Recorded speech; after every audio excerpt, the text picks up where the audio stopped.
ಬೆಂಗಳೂರಿನ ಹಲವೆಡೆ ಫುಟ್ಪಾತ್ ಒತ್ತುವರಿ ತೆರವು. ಫ್ರೀಡಂ ಪಾರ್ಕ್ನಲ್ಲಿ ಬೀದಿ ಬದಿ ವ್ಯಾಪಾರಸ್ಥರಿಂದ ಪ್ರತಿಭಟನೆ. 6 ಸಂಘಟನೆಗಳಿಂದ ಜಂಟಿ ಹೋರಾಟ.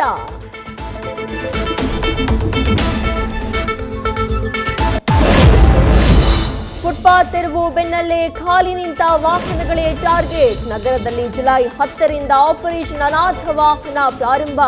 ವಾಹನ ತೆರವುಗೊಳಿಸುವ ಮೊದಲು ನೋಟಿಸ್ ಅಂಟಿಸಲು ಬೈರೇಗೌಡ ಸೂಚನೆ. ಹುಡುಗಿರು ಕೈಕೊಟ್ರು ಅಂತ ಯುವಕನಿಂದ ಹುಚ್ಚಾಟ. ನಾಗದೋಷ ಬರ್ಲಿ ಅಂತ ಮನೆ ಮುಂದೆ ಹಾಕಿದ ಖಾರದ ಪುಡಿ.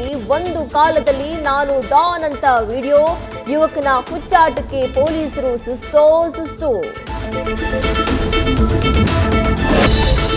ಪ್ಯಾಲೇಸ್ ರೋಡ್ ನಡು ರಸ್ತೆಯಲ್ಲಿ ಹೆಡೆಬಿಚ್ಚಿ ನಿಂತ ನಾಗರ ಹಾವು. 30ರಿಂದ 40 ನಿಮಿಷ ರಸ್ತೆ ಸಂಚಾರಕ್ಕೆ ಕೊಂಚ ಅಡಚಣೆ. ಹಾವು ಕಂಡು ಹೆದರಿದ ಸ್ಥಳೀಯರು. ಉರಗ ತಜ್ಞರಿಂದ ನಾಗಪ್ಪನ ರಕ್ಷಣೆ.